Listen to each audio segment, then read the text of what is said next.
ওই যে বুড়িমার কথা মনে আছে, যে আমার নবীর রাস্তায় কাঁটা বিছিয়ে রাখত? মায়ার নবী ফজরের সময় মসজিদে যাবার সময় কাঁটাগুলিকে হাত দিয়ে সরিয়ে সরিয়ে তারপর মসজিদে যেতেন। ওই বুড়িমা রাতের অন্ধকারে রাস্তার মধ্যে কাঁটাগুলোকে পুঁতে পুঁতে রাখতেন। একদিন সর্বপ্রথম যেদিন নবীজি বুঝতে পারেন নাই, সেদিন ওনার পায়ের তলা থেকে 40টার মতো বিষাক্ত কাঁটা তিনি বের করেছিলেন। আল্লাহু আকবার।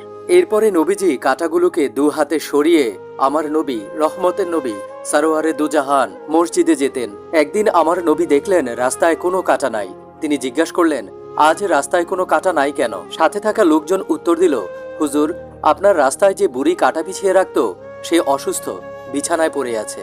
এই সেই বুড়ির বাড়ি, যেখানে হাজিগণ হজ করতে গেলে এই বাড়িটি দেখতে যান। বুড়ির বাড়ি থেকে সামান্য পরিমাণ দূরে অবস্থিত এই সেই মসজিদ, যে মসজিদে নবীজি রাসূলুল্লাহ সাল্লাল্লাহু আলাইহি ওয়াসাল্লাম নামাজ পড়তেন। সুবহানাল্লাহ।